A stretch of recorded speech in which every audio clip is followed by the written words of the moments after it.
You've reached the Signal Watch, movies, television, comics, and more. I'm your host, Ryan Steens. Join me and our cadre of co-contributors as we examine cultural artifacts of the 20th century, boldly explore the 21st, and try to put it all in perspective. Stay tuned. We're gonna try to make this work.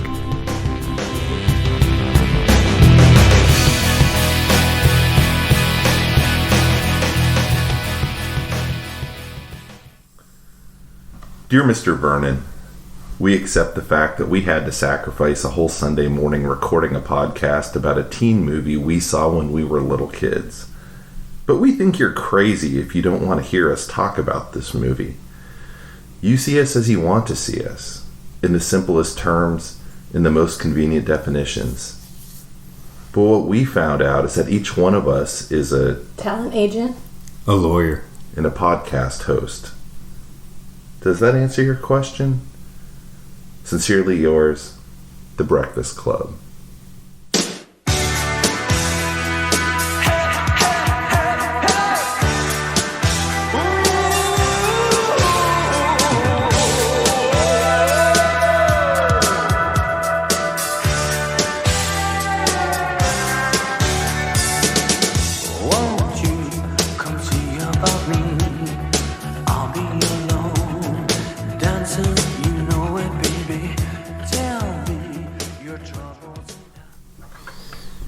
Hi everybody, and welcome back to the Signal Watch. As always, I'm your host, Ryan Steens, and with me today are Laura Maxwell Scott and Marshall Preddy. And we are discussing The Breakfast Club. This is our back-to-school movie. It's something everyone of, I think, a couple of, maybe 3 generations now kind of thinks of as a seminal high school movie. Do you know if your children have seen? I'm assuming the youngest has not. No. Well, that's a funny story. We should talk about it. Okay. My 12-year-old started to watch it with me. Uh-huh. I was fine with it. She wanted to see it because it is so iconic that there's so many things that she watches that make reference to it, but she'd never seen it. Mm-hmm. She did not like it and did not make it all the way through the movie. We can get into the reasons why. Okay. Interesting. When did you first see this movie, Marshall? I saw it. I remember I was at my mom's house. I was visiting my mom, which is where I used to. You know, my parents divorced.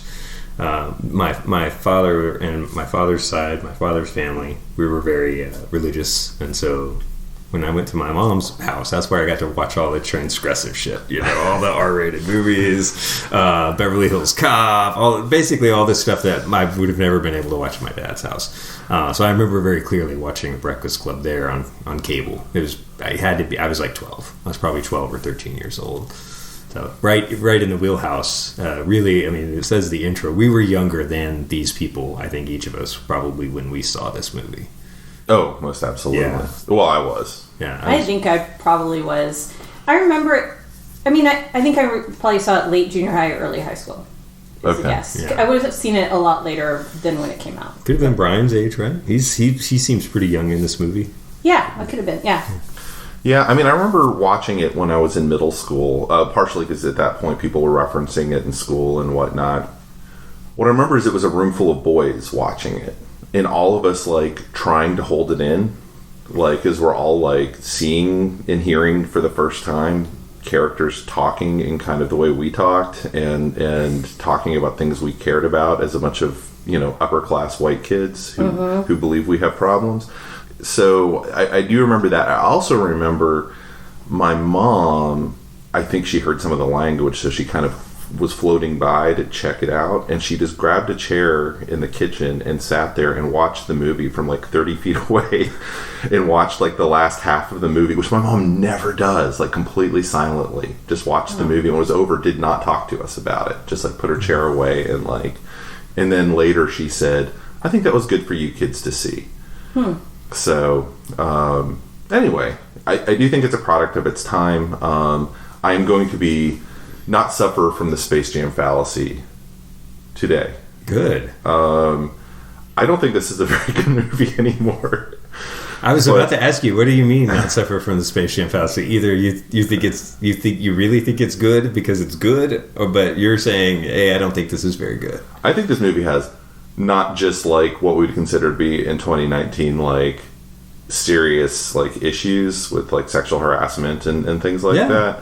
I think this movie, because I do want to also, I always complain about the rubric of things that make a movie good or bad, you know, if they meet our personal criteria for social norms. Instead, I think that this movie just fails narratively. So I will discuss that as we proceed. Great. I did also want to bring up, this is a rated R movie for children. Yeah. And I failed to look up whether or not the PG-13 rating existed, because this would have been right in the cusp. I think it would have been preceded the PG-13 rating. And now you can't even get a rated R horror movie for the most part. Like, studios don't even want to do that. They don't want to do it, yeah. It's harder, for sure. And I don't know, back when I was a kid, I mean, I did not see this in the theater, but my parents were already dropping me off at rated R movies by middle school, like 6th, 7th grade. We're like, it's rated R movie, whatever, go watch it. You know, they didn't care. And so the R rating, I don't want to get too much into what the rating systems is or was or any of that, but it is about children, for children, and yet said it should have parental guidance if you followed the letter of the law of what was going on in Hollywood at the time. It's funny because you're trying to sort of go back and remember what the movie industry was like and how it worked back then, and it's difficult to do that because now we're sort of like are so attuned, because as you mentioned, it's really hard to get a rated R movie because you want to appeal to the broadest possible audience. I think one of the things that had just started, and I think maybe the way I experienced it, maybe a little differently for you, but I was fully wired, and probably had been for 3 years now, with both my households, both my dad's and my mom's house, having cable. Mm-hmm. Mm-hmm. And I experienced these movies purely via cable. I did not see these in the theater. I did not go to the theater. I totally watched these on cable again and again and again. Yeah. So I've watched the first movie I saw was 16 Candles. And that I did watch at my dad's house. And I remember being in the summer, my parents are at work, and my sister and my brother were all three just basically latchkey kids. I watched that movie dozens of times, and the same with Breakfast Club. I think it's a cable movie. I think that's the way a lot of people experienced it. And with cable movies and latchkey kids in the 80s, these kids all saw these. I think especially like, you know, upper middle class white kids, they all had cable and they all saw this movie. I think that's what this was for. I can't not, I mean, yeah, there was a point at which I could recite this movie along with it. But the basic cable version where he says like, eat my shorts, you know, and all of those things. I mean, I knew what the actual lines were because we had the movie channels, and I maybe I'm giving myself away a little bit there. Yeah, we didn't get cable until I was like late elementary school for me, so that might have been why I saw it a little bit later. But I mean, I agree with you. Like, I think it's like something you saw on videotape or because it was on cable. Yeah. Well, there wasn't really if it was a videotape, right? It was like somebody recorded it, because this wasn't the time of like mass market video. Like that didn't come along till what, 89, where you could buy videos. And again, like that's probably about when we got like VCR and cable at the same time. So like, well, that's when I started. That's two. Yeah. But yeah. You went to Randall's. You didn't. There wasn't maybe a Blockbuster yet, but like there was like a little video. Yeah. In Randall's was the first big one. Yeah. Yeah. At your local grocery store. Yeah. For me, it was Skaggs Alpha Beta. Oh. Here in North Austin. Ask Eric about Skaggs Alpha Beta. Okay. He'll have fond memories of playing tubing. Front of the grocery store. Yeah, I mean, I remembered it was a thing that I saw after a lot of the kids in my class who did have, I think, premium cable channels like HBO and whatnot. And at the time, let me ask a different question. Do you feel as if the stereotypes actually represent what you thought of as those stereotypes? Or do you feel like... I feel like the stereotypes, especially watching it now, were exceedingly limiting. Oh, sure. I mean, there's stereotypes. I feel like, well, I mean, beyond that. Like, there's two girls in the movie. And I think really, in some ways, Claire represents, as you would see in like almost like comic books or movies back then, the girl. Allison is not really presented as a girl until her transformation. She's all that moment that she has later. Yeah, mostly. Yeah. Look, it definitely deals with archetypes, and like, not people are people. People are varied, and they are full of many things, not just being the princess and the criminal and all these things. I do feel like it resonated in the sense that, well, one, this movie became so iconic that even though Molly Ringwald usually played characters different from this character, this is the character I associate the most with her, for me. And I don't know that she was like the ideal rich girl character at the time, but she sort of became that just because the movie became so iconic. But I also think the message of the movie is like, you come in these identities are your armor, and then over time they become your prison, so you have to become more than that, right? Yeah. But so I think that's sort of baked in, but I mean, yeah, there's more people in the world than just these very specific characters. Yeah, I agree, and I guess my question is, it seems to me like a really odd smattering of what I would have considered to be the stereotypes of. I mean, even having a wrestler. I mean, we're in Texas. Like having a wrestler as the jock had me with the first time I watched it with a giant cartoon question mark over my head. Right. Like we just don't have wrestling in Texas like that. It would have been football, maybe basketball on a good day. It's very Midwestern. Yeah. I think they're also trying to match the actor, and he's not a football player. He's not big enough, right? So they might have even changed that for him. I don't know. I have no idea. But yeah, I mean, I don't know. I mean, I also am aware that whatever we were supposed to be wired for stereotypes in high school, like I never really clicked to that very well. I know this isn't like me patting myself on the back, but more of I got kind of who, like I never understood what a popular person was supposed to be when we were in high school because I didn't know what was that supposed to mean? Like, were people liked? Were people just have better clothes? Like I didn't know the names of. I also moved in as a sophomore, so I didn't have all of middle school of like these people having brand recognition or whatever. I don't know who were supposedly the popular kids in our class. I don't really have an issue with the archetypes here because I remember the stoners. Yeah. I remember the popular kids from our school. Right. I remember the brains. The nerds, or like the geek, the freaks and the geeks. It does sort of ring true for me. Like the athletes. Yeah. The guy who just wants everything to fit into the status quo. Like that seems like a real archetype. The guy that everybody discounts because he's such a freak and he's a bad kid or whatever. Sure. But like actually isn't that bad if you get to know him. Or and there's some problems with that in this movie, but as an archetype, like that sort of reads for me. The super popular girl, the girl who's like not going to hang out, not going to talk to somebody else in the hallway, like not going to talk to Brian. That sort of rang true. Yeah.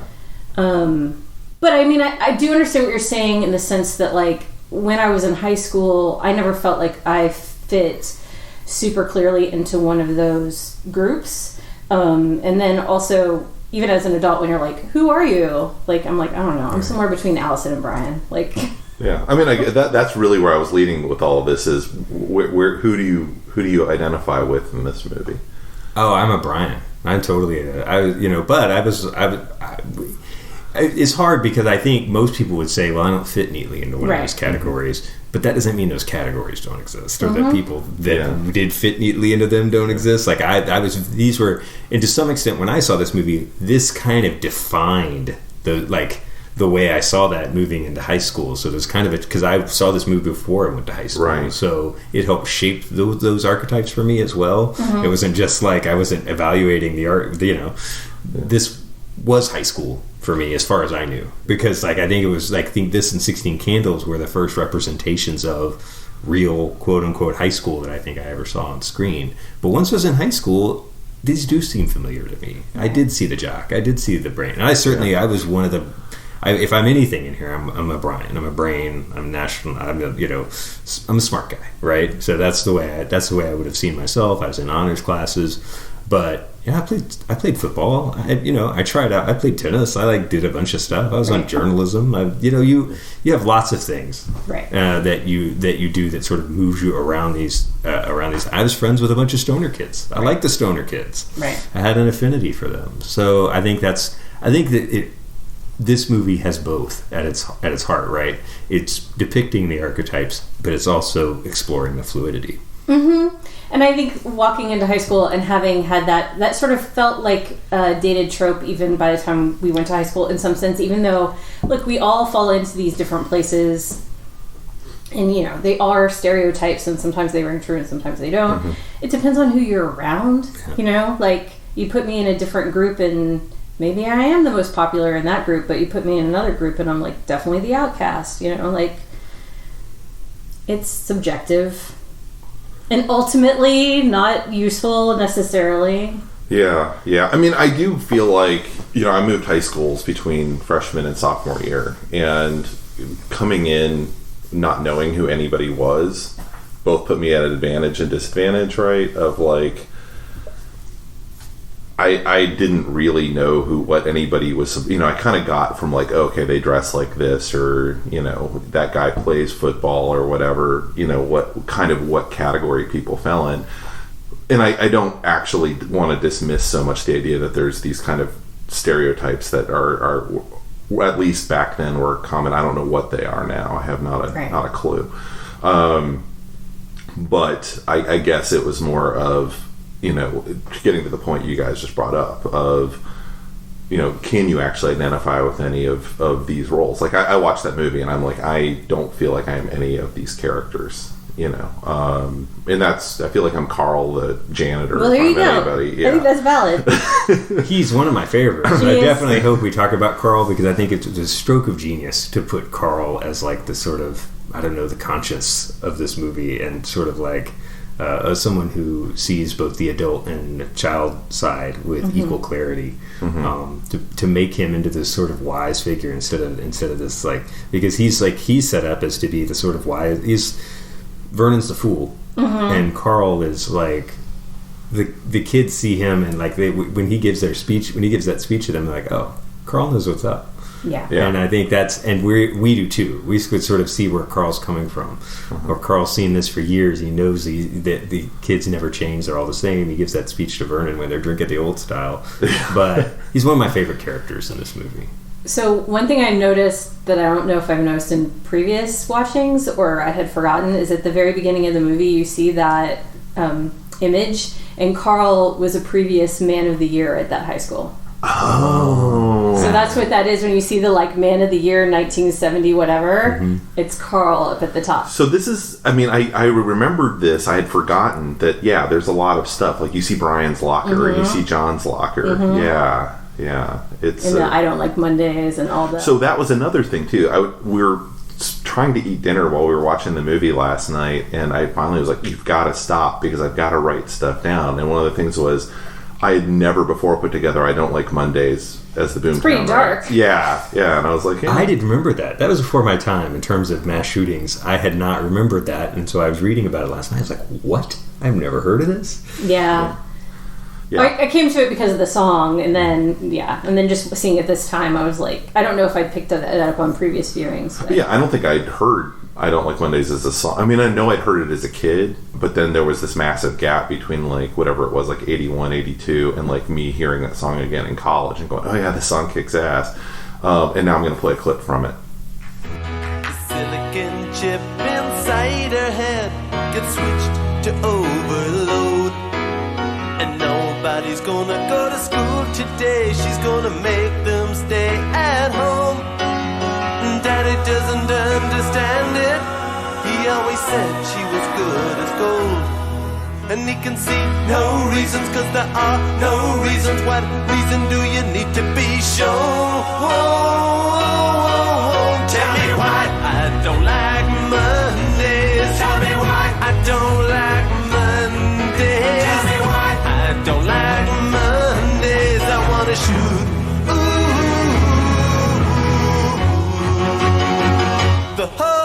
lay down.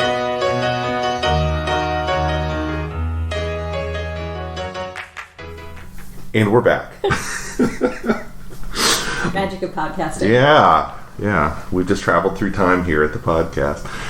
So, but yeah, it also starts with this Bowie quote of, Came from Ali Sheedy. Ali Really? Sheedy recommended it to John Hughes, who put it at the front of the movie. Go ahead. Sorry. I don't have it written down, so I don't actually know. It's from Changes. Right, and it is... All the kids that you spit upon are immune to your consultations.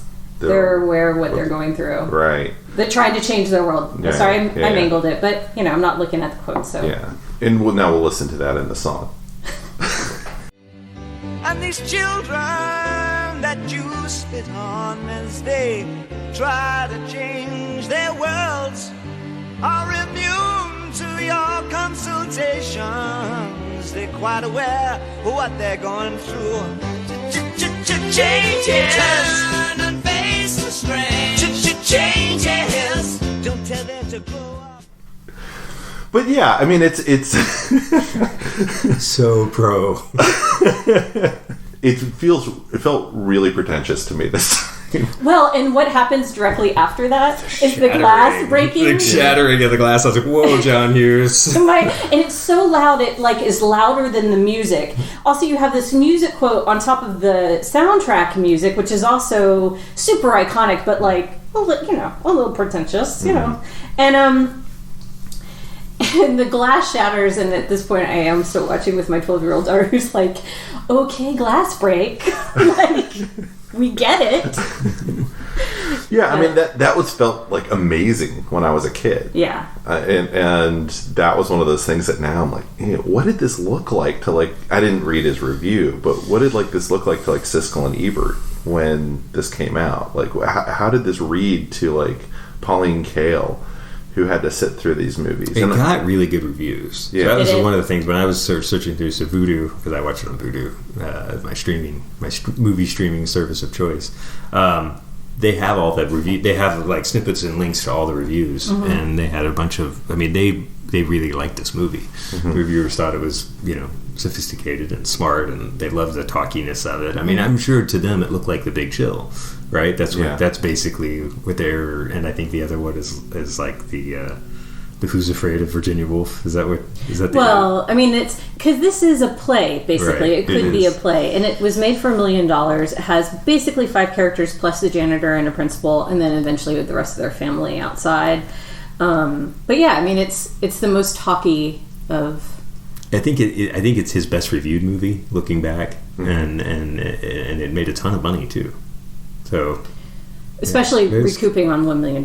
Yeah.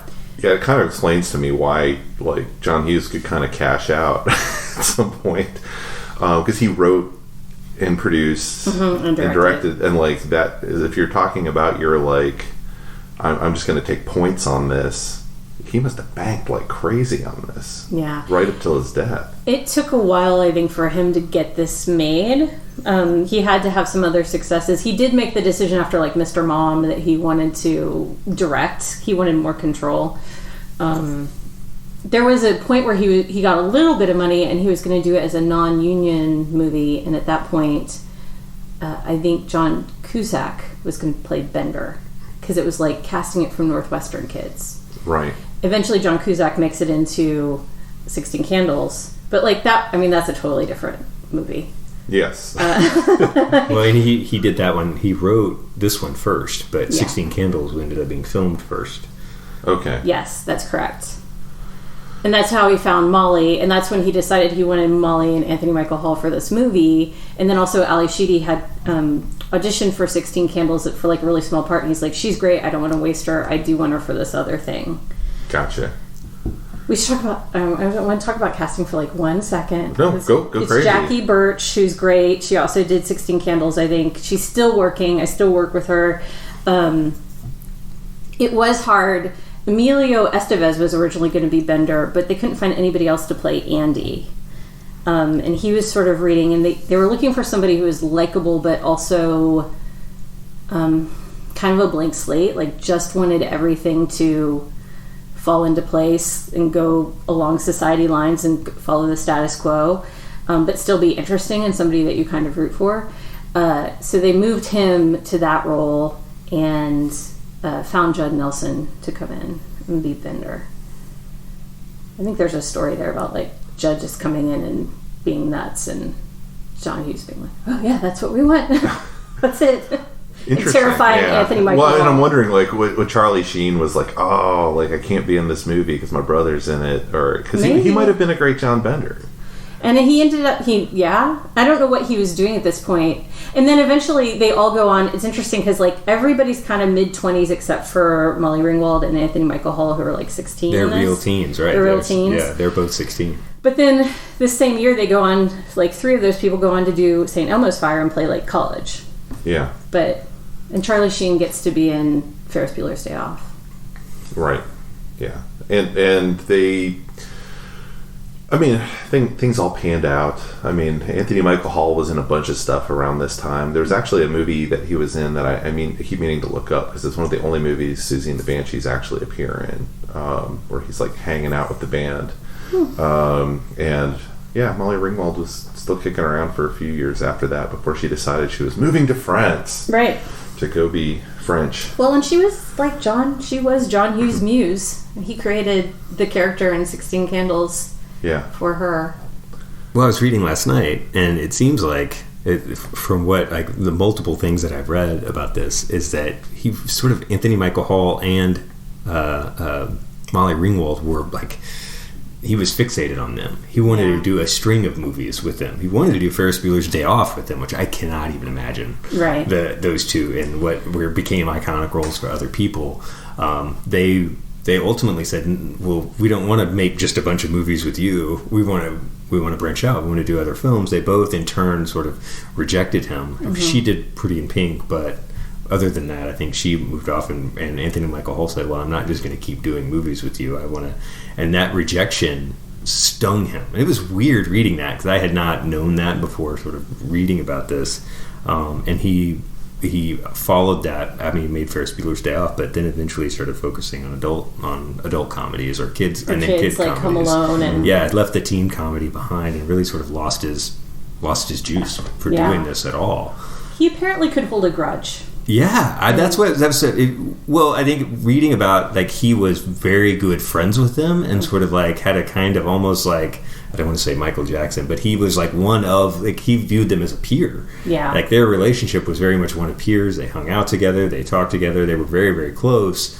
And when he didn't get to make films with them anymore, he rejected them completely. Yeah.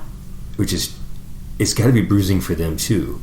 Just because he was sort of their first, he was their guide to being breakout A+ movie stars. He didn't handle it like an adult. They did. No, right. And it's sort of a mirror of the kind of abuse that you see them facing in this movie. Yes. Where they're navigating this in a very sophisticated way around adults who either ignore them or abuse them. And they're trying to handle it by leaning on each other.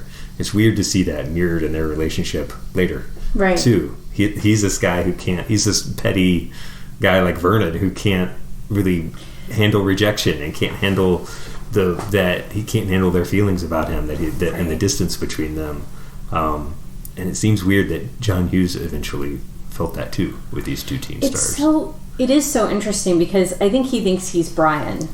Yes, but he's Vernon. He's also Vernon. But he is also Vernon, and I think but it's so explicit. One of the interesting things, he doesn't know why he's not, like, you see that when he's talking to Carl. He's like, I don't know why the kids don't get me or why they don't like me. They changed. Yeah, they changed. He's like, no, you're the one to change. These kids are the same every year.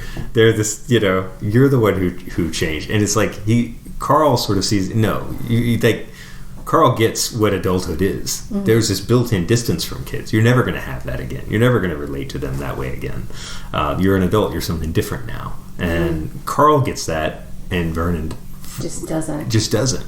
I love that line where it's such a baby boomer line where he's like, I'm just like, these kids are going to, I can't believe these are the kids that are going to grow up and take care of me in my old age. And Carl's just like, I wouldn't count on it. Yeah. It's interesting to hear this because I have not read as much about John Hughes on this, but when I was watching Ferris Bueller's Day Off a while back, I was reading about that experience for him, and they referenced how he'd worked a bit with these actors versus when he hired that cast. Those guys had been like on Broadway and stuff, Right. and they were like, you can't. He was basically like, okay, say your line like this, and they were like, no, Don't give us line readings. Yeah. That's not how you direct. and he almost shut down production on Ferris Bueller's Day Off. That's interesting. Because he just couldn't handle like this pushback he was getting from He did start as a writer, and like I said, he wanted to direct so he could just have more control. So it's not like he came from an actor background. Mm-hmm. They did have 3 weeks of rehearsal on this, and according to something I read that was from him, his thing was like, oh, I'm really open in the rehearsal process because like Judd Nelson has one character to concentrate on, and I have 5 characters to concentrate on. So like if he tells me my character would do this, that's a great time to talk about that. But once we're in production, then it's more set. But then there's so many other things, like you said, that I've read that he's just really not very good about taking criticism or rewriting. Not criticism, but he was collaborative in the sense that, like, one thing I read was that he got the kids together and went through the dialogue with them and said, pick out the lines you like. Let's talk about what you like here, and let's see, because I think he thought these characters were fluid too in terms of the experiences with the lines that he wrote for them, even though they're very distinct characters. Or archetypes, really. He thought that some of the dialogue could be moved around when he was talking with them, and the way they rehearsed it, as you mentioned, they rehearsed this like a play and then shot it in sequence. Yeah, which is so rare. It's so rare, and but it's one of the things where you can see why it helped this particular movie, in the way that they're moving, and they had already been through. They had already done it twice before. They rehearsed this literally like a play. They had practiced it and then did it. It seems like they could have moved through this really quickly.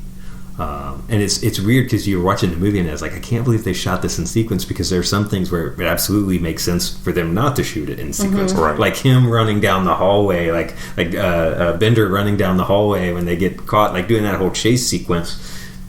Really, you're going to take a break and go do that from the other scenes? But I absolutely respect that in terms of like using the whole high school as a setting, and you being in and using that and bringing the characters along and letting them feel it, letting them learn from it, letting them actually make that same progression that the characters do.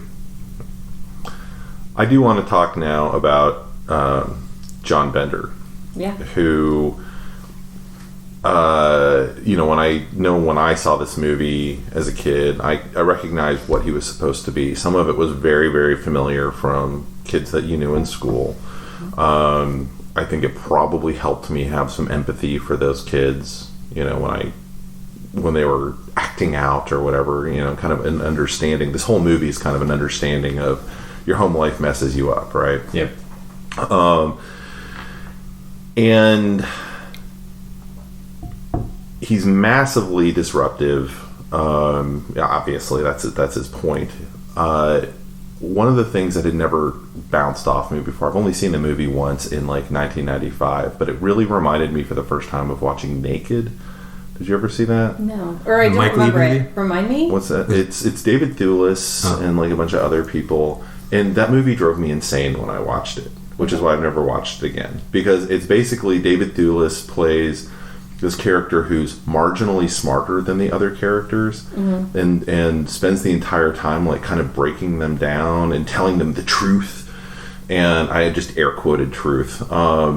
And in there like, oh, but shattering my illusions, and I feel so terrible about myself. And then he's just like, you just don't get it, sort of thing. And I'm oversimplifying. I know I'm driving all the indie film fans from the mid-90s insane, really like oversimplifying. But the whole time I was like, why aren't these characters, and I was saying this to my friends while watching, I was like, why don't they just walk away from this asshole? Right. Like, this guy is being unreasonable. Right. Like, he's being abusive. And this is the first time watching this movie, I was like,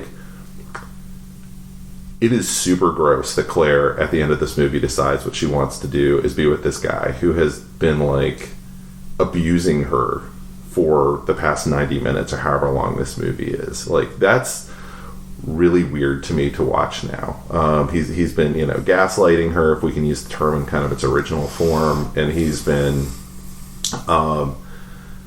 he just degrades everybody around him. He gets everybody kind of off center, off balance, which is his function in this.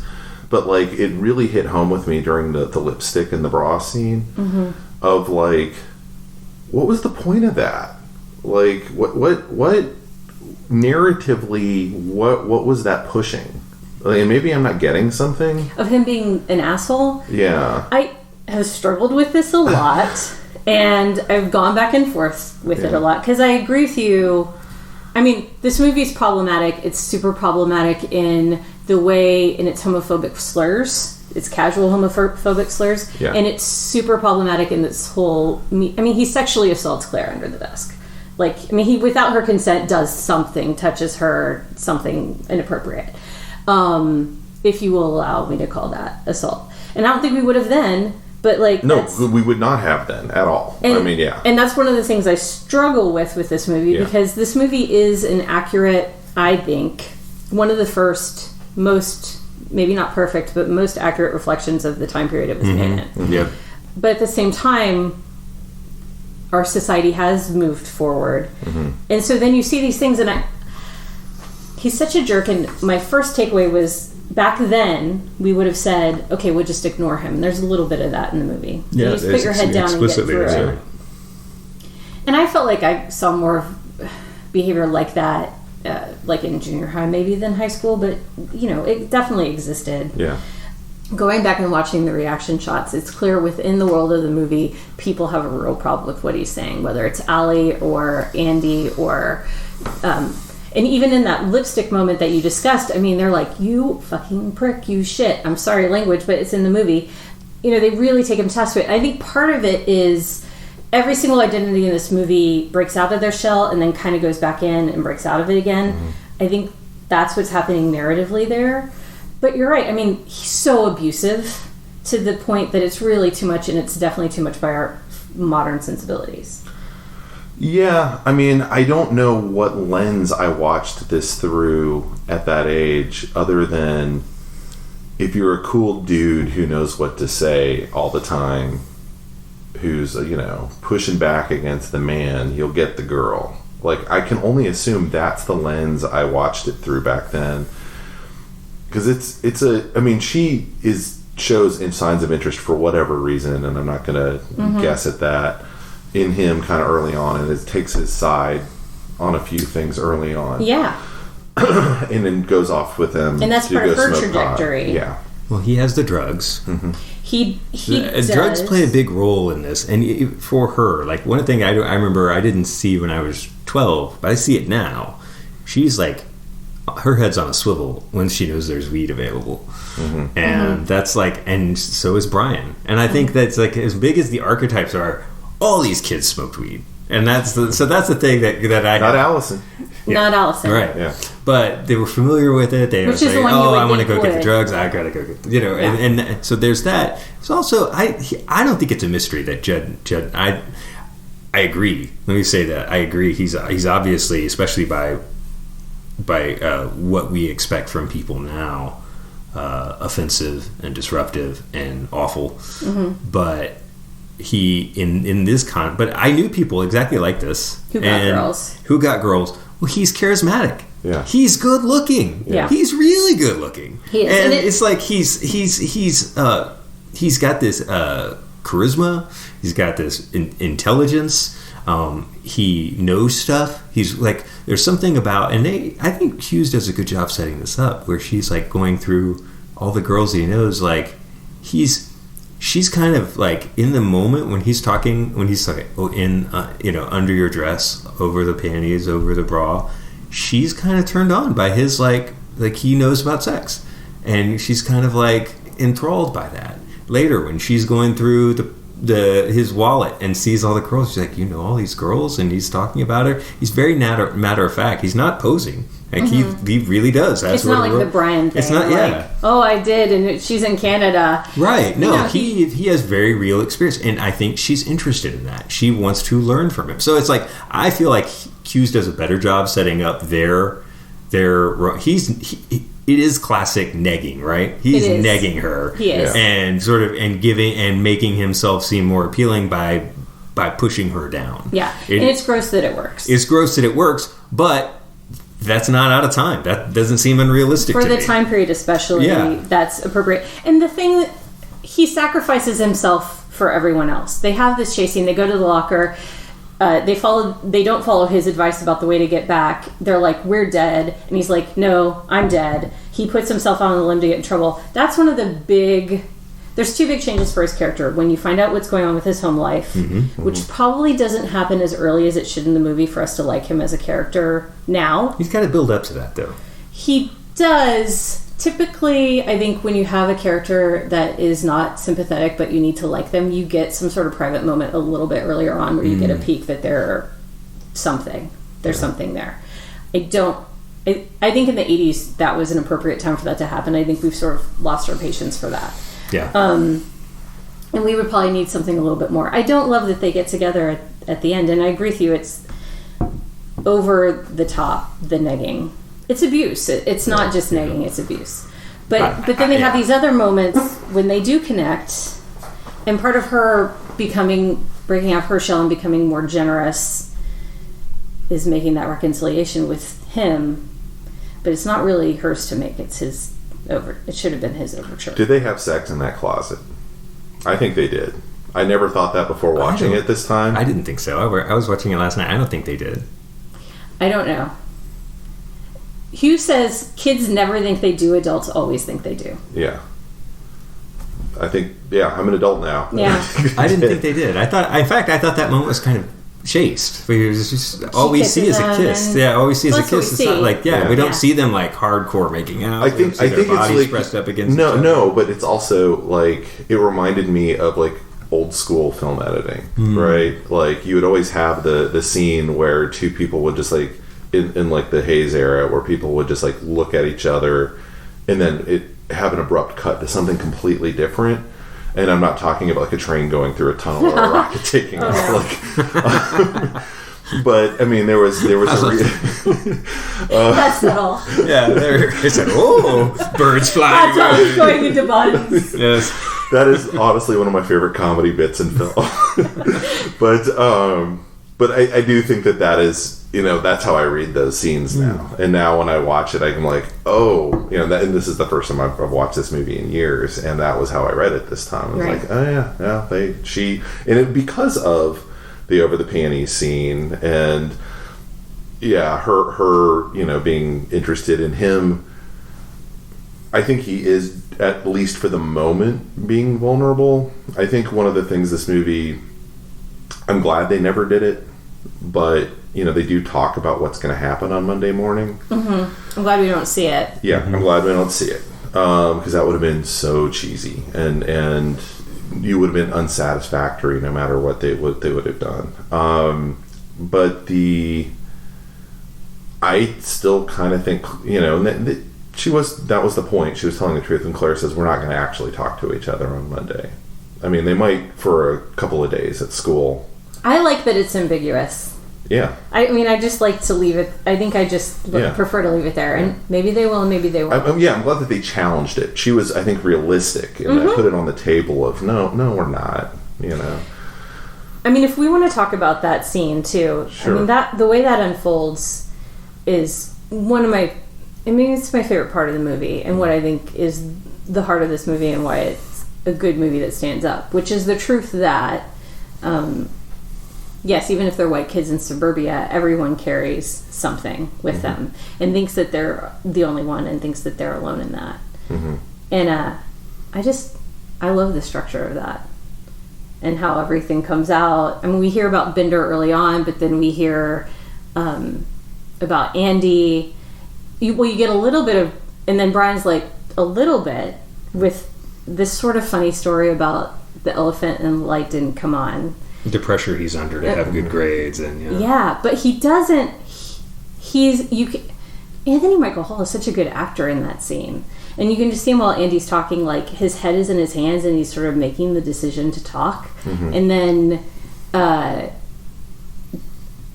there's some other talk. There's a lipstick trick, and Bender's the big jerk about that. Molly never says why she's in there. They added in post something at the beginning of the movie about she skipped school to go shop. Yeah. In the original, I have no idea what this monologue looked like. Apparently, there was a draft where there was a whole section where she talks about why she's there that they ended up cutting out of the movie. So we don't know. But then they're all being jerks to each other, and that's when Brian is like, are we going to be friends? I just have a question for you. I think we're friends. Are we going to be friends on Monday? And she's like, no, you don't. And then when he gets very upset about that and is so vulnerable as somebody who's under so much pressure and is all about, even as nerdy as he is, no, I don't want her to know that I'm a virgin or whatever. He has this thing that he wants to keep up. Being vulnerable about that's really shitty. I think we're friends. And she's like, you don't know the pressure I'm under. And he's like, pressure? And that's when he talks about how he wanted to kill himself. Yeah. This is one of the places, actually, I 80% agree with you. Okay. This is my favorite part of the movie. Yeah. Because Emilio Estevez's speech in this movie just rocks, too. So this part I think that to me, that's absolutely outstanding. The chops he shows in that scene. Yes. I agree with that. I feel like with Claire, they never really resolve that.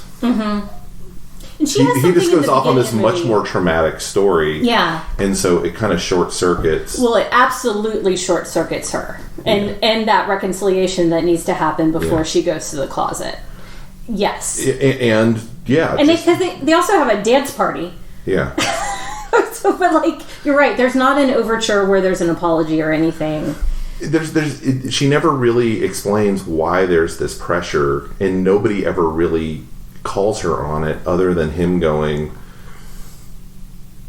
I have something worse that I'm gonna top drop you on stories. I have a worse story than you, rather than ever really exploring whatever this pressure is, whatever her friends. Well, I think she gets cut off, in just the flow of the conversation, in terms of because she starts to explain and says and doesn't know how. I mean, I think she doesn't have a language for it, except to say that there is that. I mean, she's clearly talking about peer pressure, the very real peer pressure that both Andrew and she feel, in terms of the pressure to conform, to do what your friends are doing. I don't know. I mean, she's talking about that when Brian sort of reacts and interrupts and says, "Pressure, I don't know about pressure," because she says, "You would know. You guys look up to us, right. And that's specifically the line that I feel like should have been addressed. Yeah, that just goes flies by like a given. I think it is, though. It is for that's the way. But then for me, Brian does say, "You're so conceited." Yeah, right. Come on. I mean, they push back against it, but I feel that there was a lot to unpack there. Sure. Just even the concept of popularity.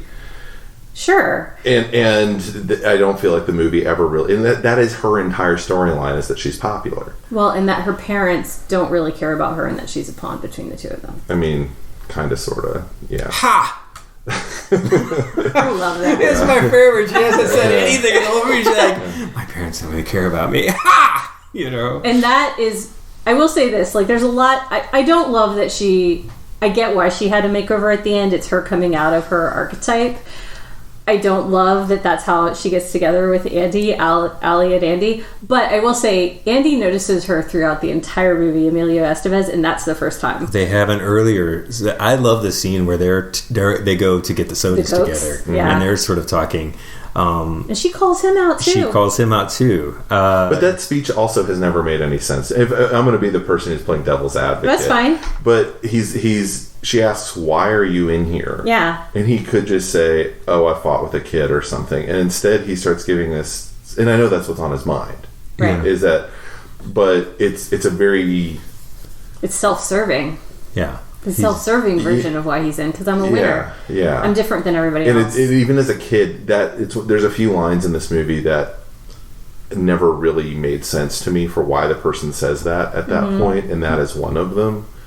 it feels like I am setting something else up narratively for later rather than what someone would say in that So moment. you see the seams of the story a little bit there, but because that's literally what he's doing. Yeah. He can't say it now because there's a whole big... Yeah. Well, I think he, sort of like you said with Bender, I don't think there's been enough time there's no reason for him to open up about it at this point. And I think it's... But there's And other he ways wants to to phrase, impress- I beat up a kid, or I was in a fight or something. I'm not even sure he's ready to say that.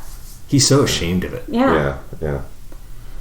So I think he's just going to frame it differently. I don't know. I bought into that moment a little bit But more. I saying- also think he already kind of cares about what she thinks, even if he's not totally processing that yet. Yeah. But saying I'm a winner, I get treated differently, so I'm in Saturday Sack. I mean, it's a very 16, 17, 18-year-old way to put that. It is not satisfying at all as an adult. It wasn't satisfying to me when I was 12 when I heard it. Yeah.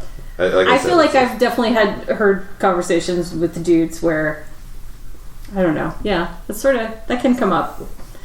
Look, in when that you're way. a winner like me, Laura, Then you know, then I know that when you're 12, you can see through lines like that.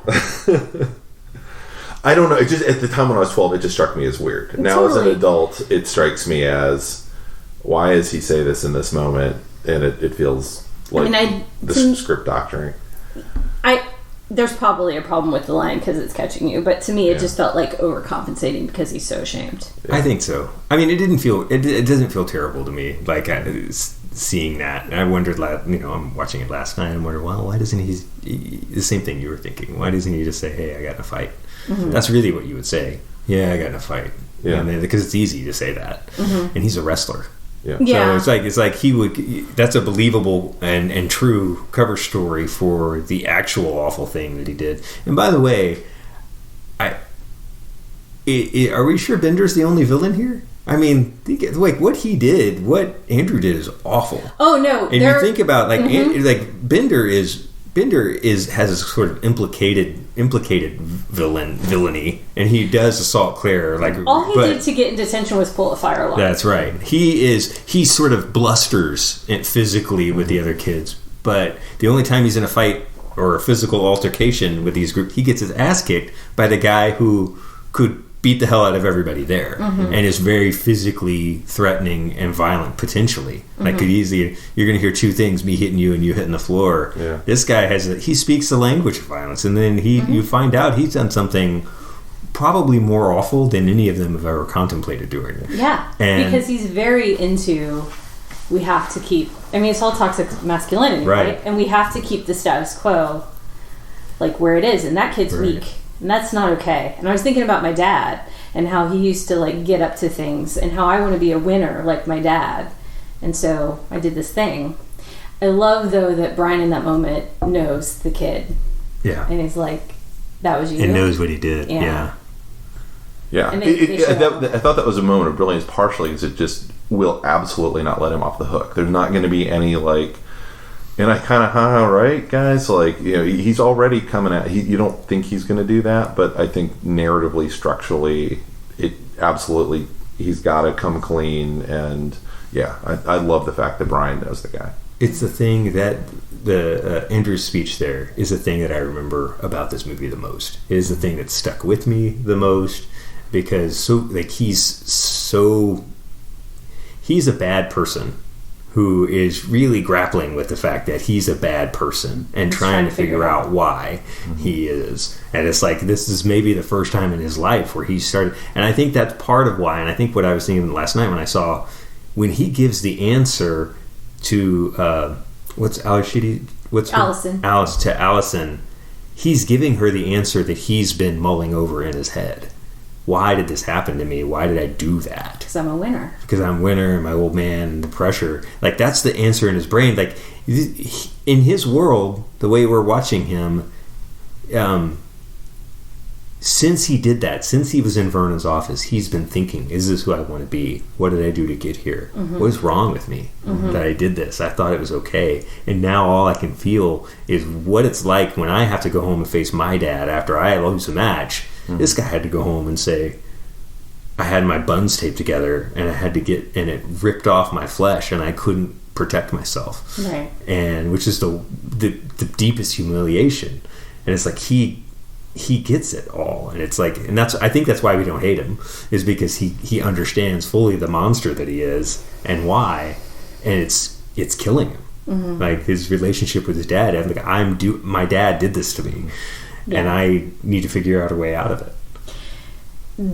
The other big message of this movie, and one of the things that made it hard to watch this time, in addition to like being a woman in 2019 and watching it, and was well, and I do want to go back to the under the table thing, but eventually. But the whole idea, watching as a parent, was hard, and just all the ways that you mess up your kids that you don't even mean to.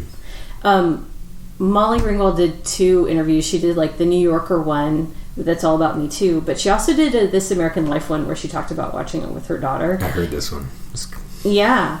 Well, it's hard because she goes in there thinking, well, I think her daughter really wanted to see it. She's pretty young, but all her friends had seen it, and she was like, my daughter wants to watch it with me before she sees it with her friends.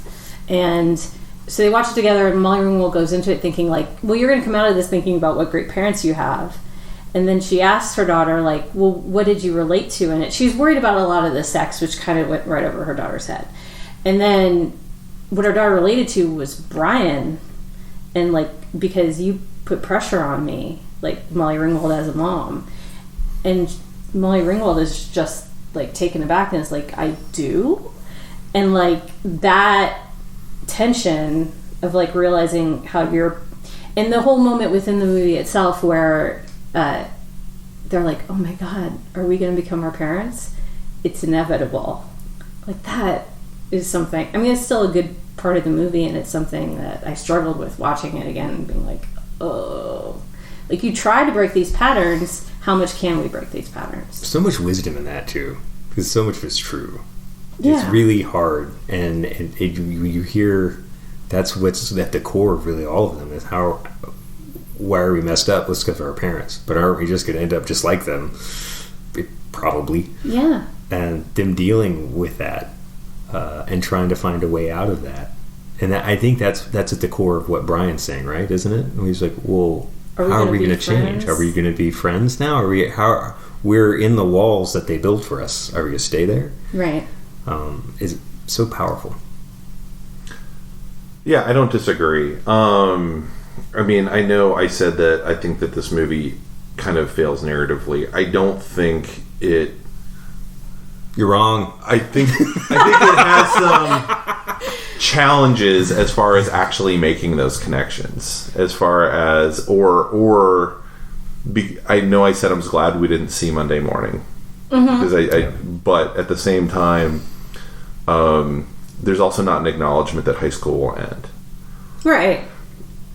It's more of, oh no, when high school ends, we're all going to become these ossified, terrible things. That it's only horror that awaits, which says to me more about John Hughes, who was apparently fixated on high school, than it says to me about what's actually, I mean, and part of it is, whether or not you relate to things, and remembering how I saw the movie when I was 12 versus how I saw it when I was like 16 versus how I saw it when I was 18. By the time I hit my senior year, the clock was ticking, and none of these students, you don't get a feel for what year they are in school. Andrew's worried about his ride. My assumption is that means he's at least a junior, probably a senior. It's March. By March of senior year, like none of this shit mattered. Like after Christmas, nothing mattered. Right?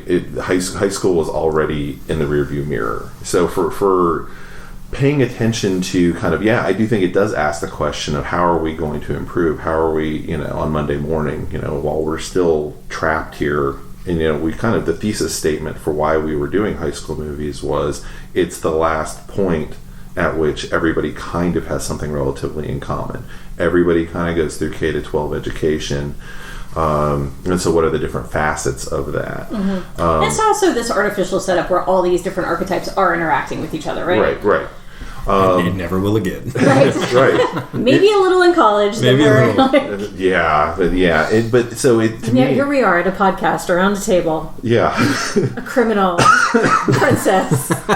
But I feel like that there's not an acknowledgement ever. It feels like the students are almost in purgatory. We're always going to be here. We're always going to have to be dealing with high school issues. Well, it is so weird because you're right. It is March, but like Bender is going to be stuck there for 2 more months. Yeah. And I forget when I think about that's like the end of the school year because it feels more like fall or something. You're right. It's kind of a weird purgatory. I mean, maybe they are juniors. Maybe all of them are. I think it's what I think works about the fact that we don't know. It's almost better, right? Because in a high school movie, inevitably, right, there's tension that comes out of, well, you're going away, right? You're going to go to college, and they're not talking about that at all. They're not, other than him worried about his full ride. You could be a junior. Yeah. So I was sort of like, I don't know where they are. But the fact that it doesn't matter is significant because everything is interior to what they're doing in high school right now. And Brian does feel younger. I don't know if he's supposed to be younger, but he does. Seems like a freshman or sophomore. Yeah. Yeah, definitely felt like at oldest a sophomore to me. Yeah. But I mean, I don't feel like necessarily they actually closed the circuit to make the Claire Bender relationship thing work, except for he negged her into having sex with him in a closet. It is not entirely earned, and I'm not going to argue with you with that. And it's a John Hughes problem. Yeah. And it makes me mad that the whole up the skirt shot even happened. And it's not Molly Ringwald. I know they brought in an adult actress. I get why and the time they did it. And we have Porky's and all these other things happening. But, like, her skirt's pretty long. Like, they had to work really hard. They oh, my God, you're right. That skirt comes all the way down to her, like, shin. Right? They worked so hard to make that happen. And it's just like, damn it, John. Well, that is some crap. He is a National Lampoon's writer. I know. And it's that sensibility, but... I mean, part of it, of watching all of this stuff, which we now,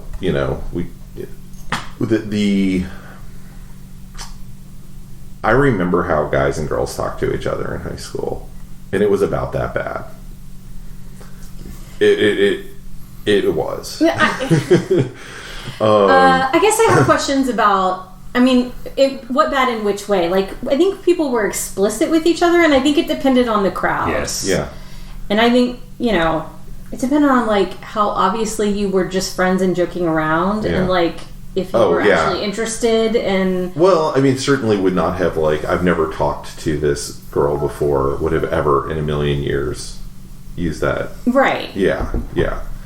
But that was, but that I also remember, but remember within the context of...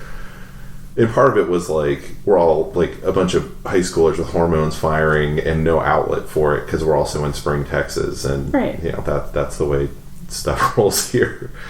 But it is shocking, like what he says. Like I'm thinking back over the movies, like let's close this door and impregnate Queenie over here. I'm like, what the fuck? Yeah. That's I definitely think that some of the other stuff that they do, the sort of obvious harassment that they do, that was definitely present in high school. I'm sure I did some of that in high school. I don't know, but it's there was a lot of frank sex talk and jackassery. That was certainly within the realm of dumbass dudes, right? Myself included. I would have never like he's basically it's shocking, trying to shock. I think let's gang rape this. Let's gang rape the popular girl, right? That's fucked up. And there should be a way to come back from that, where he says, in terms like there needs to be something before they get together, which is I'm not really like that. I don't really think that. I'm sorry. Something where that's implicit.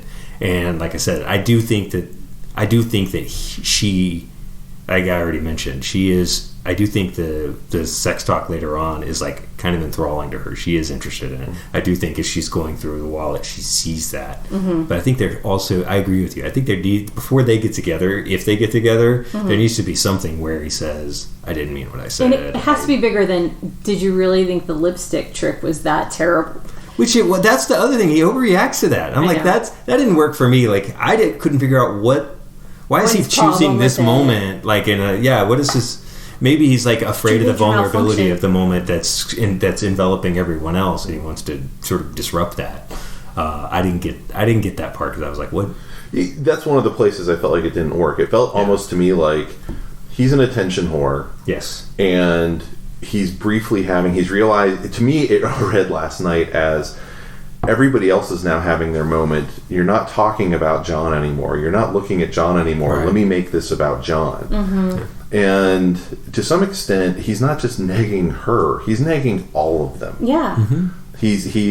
And that's where I started kind of comparing it to Naked, of like, he's just being an asshole to everybody, and they're all kind of falling into line doing what he wants. There's never a character in this that just finally, you do have the brief fight between he and Andy, but then Andy's, just going along with him after that. And I don't know, I bought it then, maybe that's what would happen, but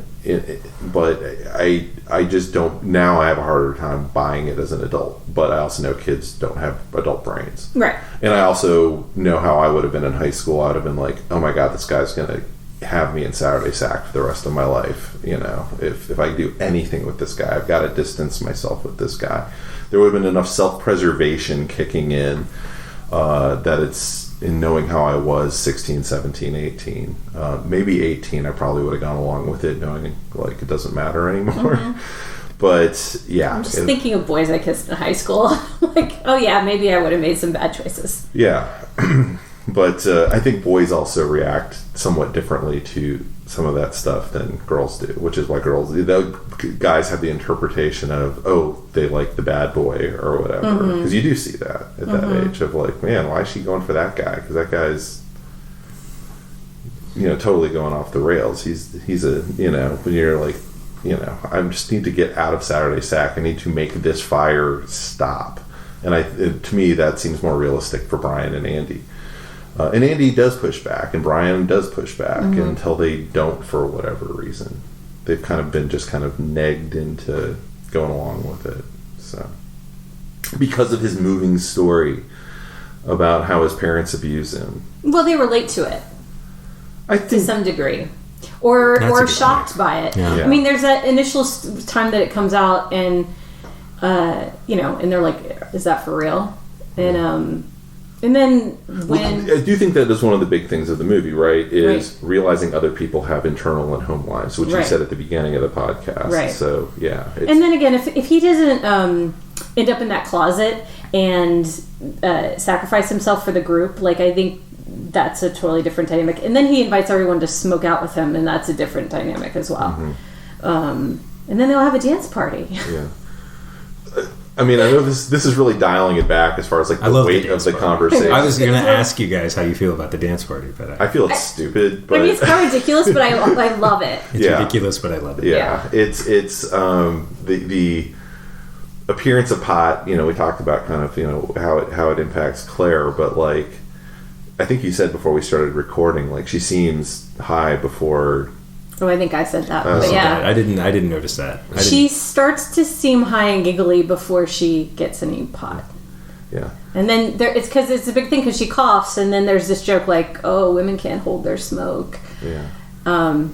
Which is I read last night from Richard Pryor. He's quoting a Richard Pryor album, which is why it's so offensive because he's doing the voice and everything, and you're like, oh. But it also gives you a hint. Like again, I think what I loved about that was the fluidity. Again, he's saying, "Oh, I'm not." Like Hughes is saying, "Look, these people might appear to be trapped in their specific archetypes, but they're not, doing other because things. Apparently Brian's at home listening to Richard Pryor, raunchy Richard Pryor comedy albums and quoting them. I'm like, which is kind of nerdy, but also very cool and yeah. It but I mean, just the physics of the pot smoking in the movie. Well, the way that he fills up the room too, like Andy. There's two things that happen. He fills up an entire like study room full of pot smoke with like, I'm assuming one joint. Like I'm assuming he like sage the room out or something. Seems like they had a couple of joints going. But it's like I don't understand how that's really physically possible with my limited knowledge. Yes. And then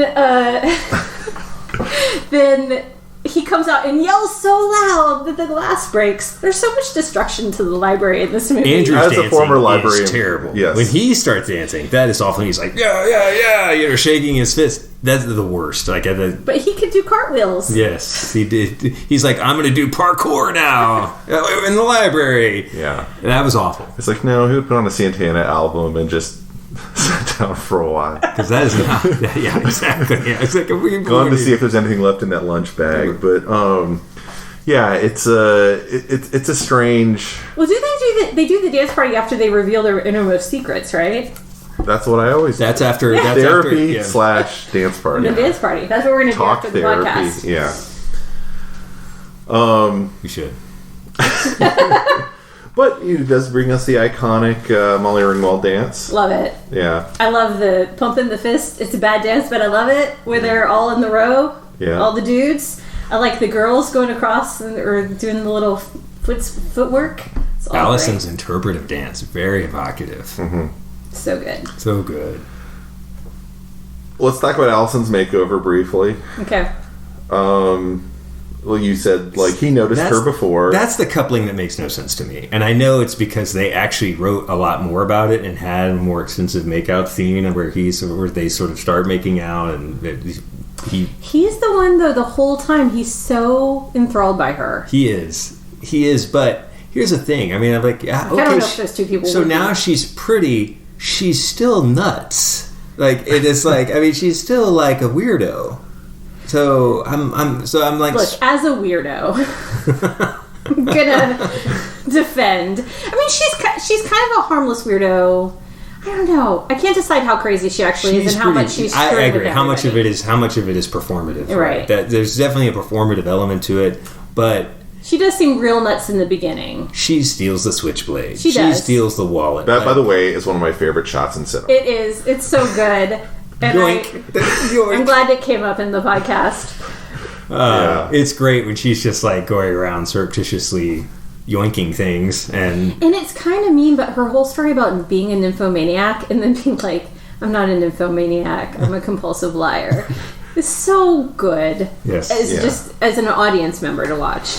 Like, yes, she is kind of crazy, but they have this whole moment because he's the one that draws out her story about like her parents and how she dumps out her bag. He's like, you were the one that dumped your bag out. So we're going to talk about it. That's right. He's the one who pulls out the whole story. he's the courtroom guy. You open the door, counselor.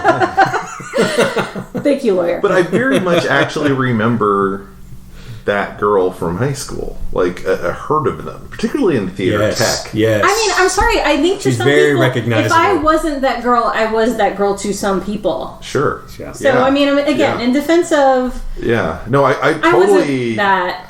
I always had a crush on the thrill cult girls with the there were Jesus too far and and few Mary between shirts. at there our weren't enough school. of them, but oh man, the black nails. That was one of my super bummers of moving from Austin to Klein Oak. It was not enough. Where are the thrill kill cult girls? I always had a crush on the black nail girls. Oh, well. Jason always said, you like the stripy sock girls.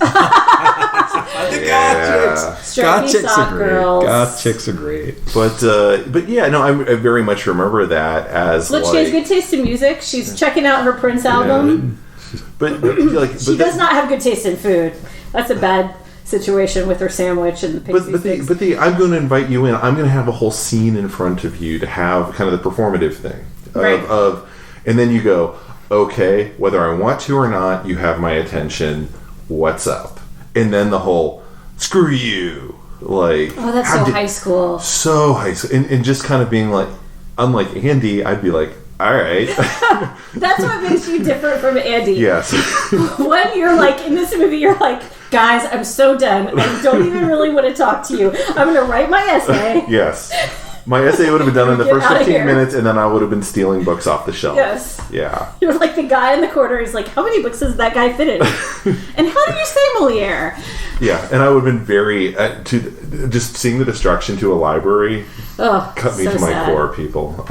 Ripping up books. Yeah. No, it's not okay. Those books aren't free, people. They're free to you because you go to this school, but the taxpayers... So, yeah. Will somebody think about the tax? There's a lot of school destruction in this movie. Yeah. It's like, I mean, him falling through the ceiling, that's not a cheap repair. The glass breaking. Poor Carl has a lot of work to do. Carl does it. Is it on Carl? I don't know.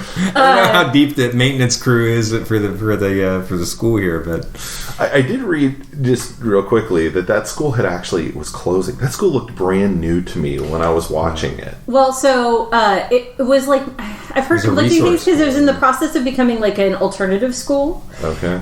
They built the library within the gymnasium, so that's not a practical location, which is crazy because it's a huge library that they built. Mm-hmm. I'm not like entirely sure how they pulled all that off, but okay.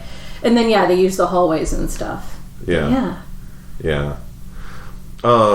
Apparently this hallways are the same hallways from Ferris Bueller. Yes. So I think they filmed it. This is the same school, right? Mm-hmm. Different school for where they shot in the library and the outdoor. Yeah.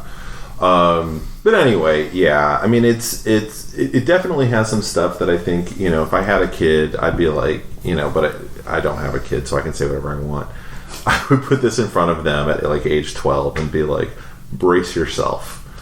So my daughter did leave in the middle of the movie, mm-hmm. and I want to believe, I think a lot of it, like you said, a lot of the problems you have with it, and especially to our modern sensibilities, like she didn't like anybody, mm-hmm. and she really had a problem with Bender and how he talked to everybody. Mm-hmm. And I want to believe that like that's just because she doesn't have a stomach for that anymore, and I'm like, yes, please keep it that way. Mm-hmm. Like, please never get used to that. Mm-hmm. But then part of it might just be that she's too young. But she's 12. She's going into 7th grade. Yeah. That's about when I watched it. Yeah, but I'm just, know. No, yeah. I'm saying, yeah, sure. I mean, I kind of would believe a kid in today's culture, a lot of this would look incredibly alien. Yeah. He's just bullying. A jerk. Yeah. He's just a terrible person, and he's rewarded. Yeah. I think that's the one thing that I would pause about. I have 2 boys. Like, I don't want to show this to them and have them imagine any world in which this guy gets the girl, right? Because that's not what I wouldn't want my boys to act like that. Yeah. And I'm grateful for a world in which nobody looks at that and goes, oh yeah, that's normal. But that's the world that 1985 was that world where you look at that and that is normal. It was normal. It did seem normal. We should talk just a tiny bit about the closet scene and not the sex part. Oh, the confrontation. With the most egregious attacks to me happen in the smallest, tightest spaces, both under the desk, which I don't think is intentional from Hughes, and then that closet, and how claustrophobic that is when Vernon just goes after Bender. Take a shot at me. Yeah. And how inappropriate that is. I thought it was one of the most complex scenes in the movie. Me because too. Yeah. because reading Nelson is an incredible actor. Yeah. Like the quality of acting here is incredible. So I don't have a problem with the scene as a film. Vernon is kind of like, he's like, go ahead, and he's interpreting Nelson's reaction as weakness, but Nelson isn't. That's not what he's like, you're just like my dad. You're a motherfucker, just like all the other adults. And he's not. It's not that he's weak. He's sort of saying, God, you're pathetic. He's looking at Vernon. He's seeing a mirror again, like the same way that Emilio Estevez's character is sort of saying, I don't want to be like my dad. I feel like that's kind of the moment where you feel him, and maybe this is what Hughes intended, was this is where he softens. But it's kind of the moment where he's like, God, I can't be an asshole like this guy. Yeah. Because that's what my dad is like. And I think that what I see on Nelson's face isn't like I'm cowering from you. He does flinch. But it's kind of like this curiosity. Like, I can't end up like you. You are a pathetic moron. But it's also this deeply disturbing power imbalance. Yes. Because you do have, like, I guess he's the principal being like, I'm going to come find you when you're not in school anymore. And this reputation is going to stick with you for the rest of your life. And I'm going to come get you. And nobody's going to believe you. Who's going to believe you? Right. But I think Bender takes from that, really? Like, you're the fucked up one. Yeah. You're going to chase me down after school? Like, why does this still matter to you, man? Right. It's like that's kind of what I think is. I agree that most of the way, I do think he is genuinely freaked out in that scene. I think it's a realization not of how far he's pushed Vernon, but that an adult would hit this point. I think that's part. Yeah, I think that's. I agree with that. And he's used to it from his dad, but teachers at school kind of always have to put up with his shenanigans, right. And Well, and also he knows what damage a pathetic person can do. A pathetic person is not benign. Yeah. So I think there's this person is really dangerous because he is like my father, who's also pathetic. Yeah. I mean, the only reason you're not getting hit is because I make $31,000 a year. Yeah.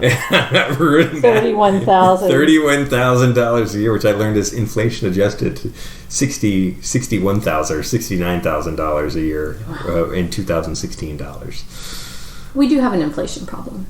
Making working living problem. Yeah. He wasn't having to pay for Google Fiber or anything. Yeah, but it's like that's the one thing keeping you from getting into a fight with a child. I mean, how sad is that? It is.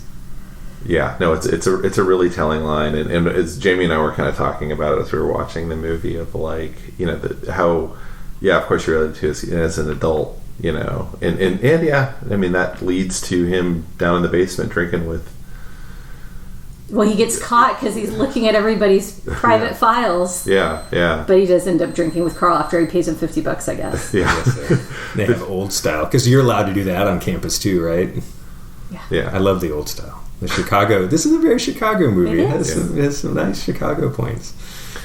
I'm going to throw this out there. And then I have another set of things I want to do before we wrap. But if this movie were in 2019, I think, and slow me down, I think Bender and Brian would both be on Reddit Red Pill Guys. Brian, just because he and his buddies would think they were very clever finding everything out on the internet, and Bender because that is now how the kids are funneling their punk rock outrage. I'm going to push back. Go for it. I think Brian is. I think Bender is maybe a Bernie dude. Not... I think you're giving him a lot of credit. No, I think he's sort of pushed back. I think he was a red pill guy, and I think he pushed through it, and now is going to be the guy that's telling the red pill guys, you don't get it. You don't know. Okay. Because it's to the other side. Yeah. Yeah. Worth noting just how much misogyny there can be on both sides of that. Oh sure. Yes. Between the there's all sorts of room. The Reddit incel guy or the Bernie bro guy who's like, stop talking about gender inequality. This is about financial crap that I care about. Yeah. Still problematic. So bros. Mm-hmm. Bros. Yeah. Still problematic. I don't know if this movie gets made today. I don't know. No. I don't think they have the stomach to do what Hughes did. And what's weird is I think Hughes probably presented this as normal high school shit. Now, so much of this movie, especially Bender, would be beyond the pale. They wouldn't even try. It's funny to me. Well, we live in a different society now. We have different problems. When's the last time that a high school movie even tried to do what this movie does? To realistically depict teens as opposed to the sort of more stylized Disney kind of Disneyfication of I high don't know, school. because we do have things that's going back to when we did Lady Bird and I would argue, what's the show 13 Reasons? I have not seen it. 13 Reasons Why, but that's I sort guess of it's something moved to different. TV, maybe. Yeah. Euphoria. God, Euphoria scared the hell out of me. Yeah. Oh, I was going to say, couldn't Zendaya has a new show, and that's it. I got right? 20 minutes into it, and I was like, there's so much. It reminded me of Kids. Well, yeah, because we worked on that, and so I turned it saw off. I scripts and stuff literally couldn't. early. I felt like I was watching teens have sex. Yeah, I can't deal with Euphoria. Yeah, I get it. I haven't seen it yet, but because Have I to have to gear myself up to watch it, and I Yeah. haven't. I mean, I think there are things, but like you said, we're doing content in such a different way now, and a $1 million. I mean, I've seen some really interesting independent films that talk about. I mean, there's Hannah Feidel's A Teacher is about a female teacher and a male student, and that's more about that dynamic, and they have an inappropriate relationship. But I think you do see some of those movies still being made, but it is it's not like a five-hander play necessarily. I have no idea what that means. Oh, I don't know. It's not like 5 people in an ensemble, Okay. Doing a play sort of. I'm actually surprised this hasn't been turned into a stage show. I think it has. I think it has, but not like a big one. But it's weird because they talk about doing it, but I don't know. They must cut out. They must cut out some of it, but I think you could do the aisles. You run around the aisles. Yeah. Saying it's the hallways, and there's ways to do it. Anyway. Hughes participated in an adaptation for he helped. He helped high school drama departments adapt this play. Yeah, I can see that. And it were Glenn Ross kind of thing, where it's like a movie, but it's really a play. I mean, I think we're pushing the button in different ways now. Like you said, there's things like Super Bad, or I mean, it is a little bit more stylized. It's maybe is. I want to see Good Boys. Yeah, I can't decide. I might not want to see Good Boys. I did see Booksmart though. Yeah. I mean, it's a totally different thing. It's more of a romp. It's more of I guess 8th grade too, but I haven't seen 8th grade yet. Oh, 8th grade's really great. good. I watched it on her recommendation. Yeah, I haven't seen it yet. Yeah. The other question I was going to ask is, what do you think happens with all 5 on the next week?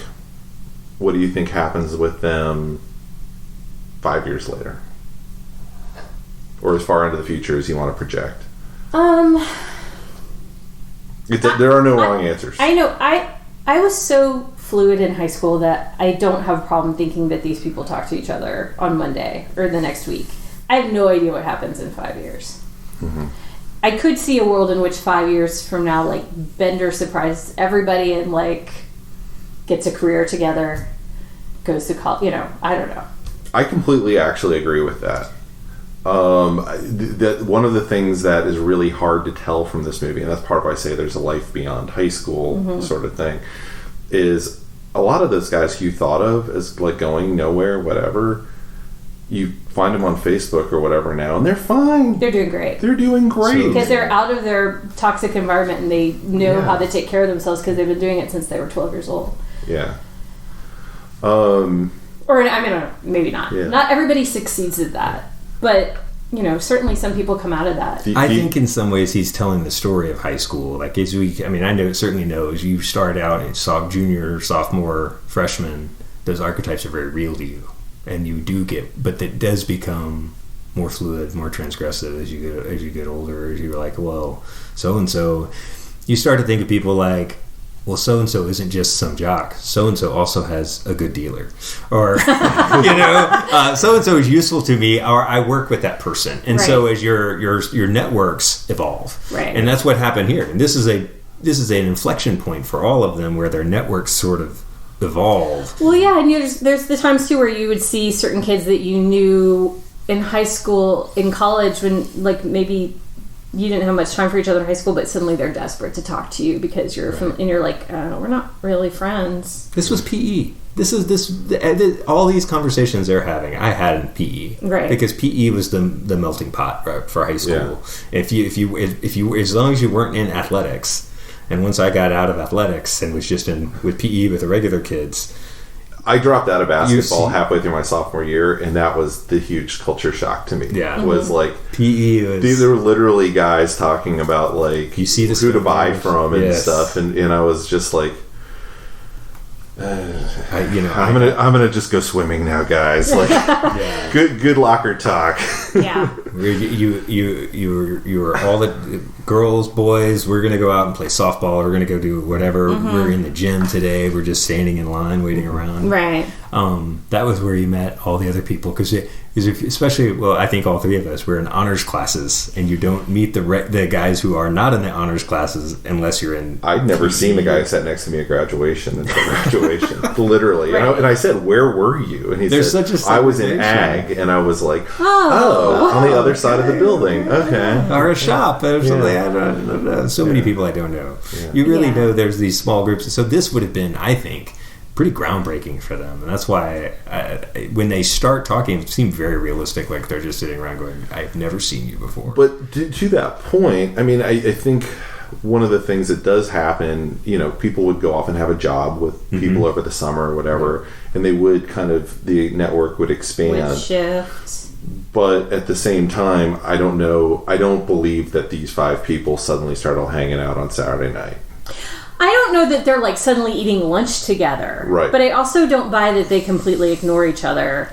And I don't know that these couples... But there's 2 couples that spawn out of this, and that's. And one I of my don't know how questions. long these couples last. Maybe a few weeks. That seems normal for high school. Yeah. Anyway, I mean, sometimes you have longer relationships. Sometimes you don't. I don't know. Yeah. I would have loved to have seen this because I think what happens is they try to sort of open and then they backslide back into their own spheres with occasional running in. So I kind of, in terms of whose thesis I buy Claire's thesis. I really think the social pressures will probably overtake them again and kind of make it hard in the main. But it could. I mean, in particular, what she said about she and John. Yeah. Yeah. Like that's the one that I was like, there's no way that dude is going to his friends and going, I met a really special girl this weekend. It wasn't Saturday Sack, but guys, she's a precious flower. Shades of Grease. I don't think he says that to anybody about Shades any of those of girls in his wallet at all. But maybe he does. I don't know. I mean, the highest compliment he probably would pay her is just saying he's not talking about her with his friends. Yeah, I think that's probably true. Yeah. He'd just be like, I don't want to talk about it. Yeah. Yeah. But, and I think in 5 years, I have not a clue. I mean, I do think probably Andy goes off and does his scholarship because at the end of the day, he's got to be with his parents a lot more than he's got to be with these 5 people. I Brian can see goes the to other 3 being a lot more Northwestern. fluid than I do see Andy and Claire. Because Andy and Claire are most committed to this stratosphere, like where they are in their popularity level. Yep. That's all I got on this movie. Okay. We've probably been talking for an hour and a half. Let me check. It's an hour and a half exactly right now when I said that. Okay. So, you got anything else? I'll just say that I Space Jam Fallacy. I love this movie still.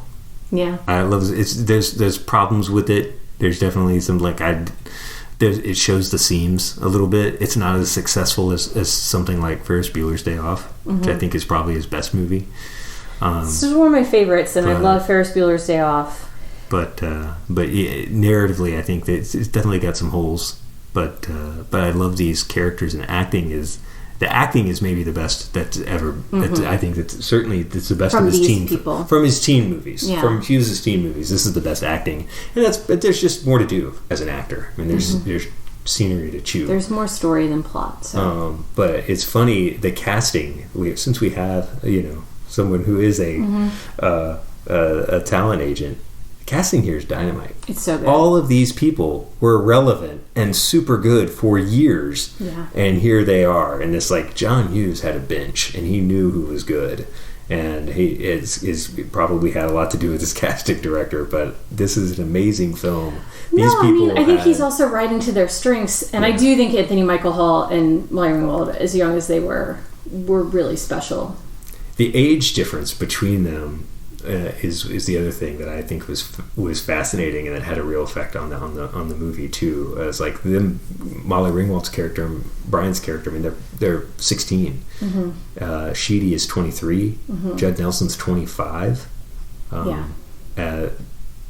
That's a chasm. You think about the difference in age between the 3. I think Emilio Estevez is also 23 or 24. And 16. There are adults. They're grown people doing grown people things with these children, and it's palpable. Yeah. It's like it makes me a little uncomfortable when Bender and Claire kiss for that reason, because he does feel she seems old for her age. God, that makes me so cringy to say that. It's such a the way they thing to filmed that. say. By the way, I think that was her double. Which one? Which time? And they set all the close-up scenes with them. When I was reading about it, you don't see her actually kiss him. You see her from the back. I think that's her double. Oh, I'd have to go back and rewatch Yeah, so that. when I was reading it, they said a lot of the close-up scenes that he did with Claire, because she was a minor, and not just because of the sex part, but because of the at-work restrictions. Right. They couldn't film. She had to go to school. And She had to go to school, so Michael. I'm sure you know all about this, but they couldn't work as many hours. Right. So there were a lot of scenes in this movie where you don't see Claire's face when she's interacting with the characters, because that's her double.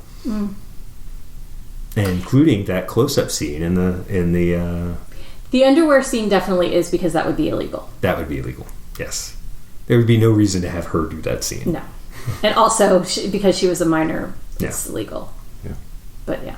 The other missing scene that I thought would have been great in terms of the scenes that, because they did a lot of extra filming for this movie, and he burned it later. Yeah. But they described the scenes that were available. One of them was Allison finding the Prince album when she's rummaging through a teacher's things. Oh. And saying, "Oh, they're human. You know what this means? They're human." Which I thought would have been great for the I movie. did always and wonder where that totally came dead from. on. That's where it came from, as she lifted that from a teacher's. I just thought it was in her gigantic bag this whole time. But her bag doesn't seem quite that gigantic. This for was the a first album. time I realized that. But honestly, yeah, I was always like, man, she's got a lot of crap in her bag. Yeah. You know, all the every other. It would have fit in with Carl's thing about Yeah. what is the nature of kids and adults, and what is the distance. And I don't feel like this is a movie about. It isn't really a coming of age movie, but I thought it was interesting in terms of talking about the distance between adulthood, which I think is something Carl and Vernon are both sort of working through. Carl has it figured out. Vernon really does not. Right. And Vernon, in many ways, seems like his office. We didn't talk about his office. It's one of my favorite scenes where he's like trying to make his lunch and he pours his coffee. He's got the tool calendar in the background. The the rigid Yeah. tool. Yes, I actually wrote that down. I went down a rabbit hole looking. That was a thing Yeah. Yeah. for half a century. That's so Rigid Tools Rigid put Tools, out oh an yeah, annual, absolutely. and I never knew that. Yeah. Stop. The last one happened in 2017.